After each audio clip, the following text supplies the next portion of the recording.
యొక్క కాంగ్రెస్ ప్రభుత్వం శివారు మున్సిపాలిటీలన్నింటినీ కూడా కలుపుతూ ఔటర్ రింగ్ రోడ్ లోపల ఉన్నటువంటి గ్రామ పంచాయతీలను సైతం జిహెచ్ఎంసీలో విలీనం చేస్తూ 300 డివిజన్లను ఏర్పాటు చేసిన సందర్భంలో ప్రజల యొక్క మౌలిక వసతులు కానీ కనీస సదుపాయాలు కానీ ఇంకా కళ్ళతో చూడనటువంటి జనానికి మళ్ళీ నరక కూపంలోకి నెట్టినట్టుగా నేడు డీలిమిటేషన్ పేరుతో ఈ శివార్లో ఉన్నటువంటి ప్రాంతాలన్నీ కూడా జిహెచ్ఎంసీలో కలపడమే కాకుండా మా మేడ్చల్ నియోజకవర్గాన్ని ప్రామాణికంగా తీసుకుంటే నాడు 227 మంది మేడ్చల్ నియోజకవర్గంలో ప్రజాప్రతినిధులుగా ప్రజల చేత ఎన్నుకోబడ్డారు.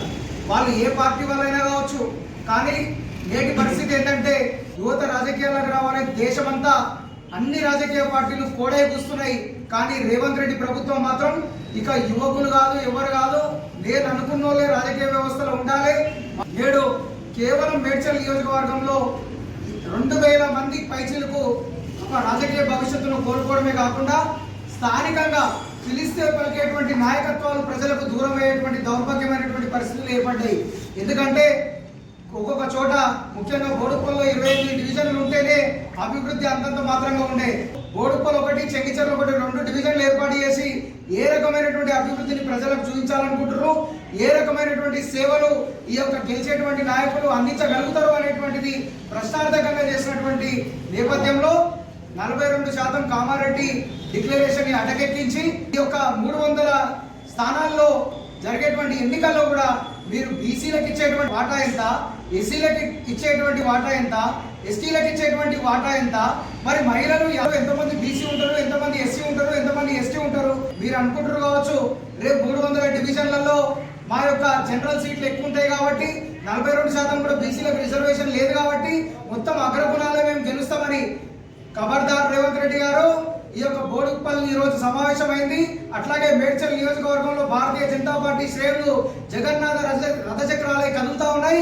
మీ పతనాన్ని శాసించేటువంటి రోజులు దగ్గరలోనే ఉన్నాయి. ప్రజల మద్దతు భారతీయ జనతా పార్టీకి మెండుగా ఉంది.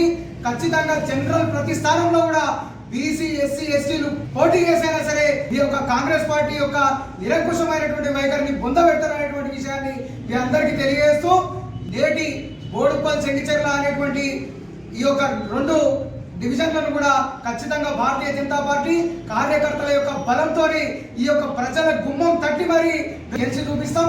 అదేవిధంగా మా ఎంపీ గారు ఈటెల రాజేందర్ గారు కాలు గిరికలు కట్టుకొని తిరిగేటువంటి నేత కాబట్టి ఆయన వచ్చి మాకు అందరికీ అండగా ఉంటారు. మేమందరం గెలవబోతున్నాం. మేడ్చల్ నుంచి ఆ యొక్క విజయదుందుని భోగిస్తాం.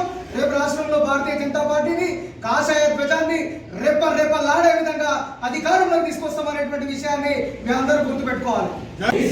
సాధిద్దాం.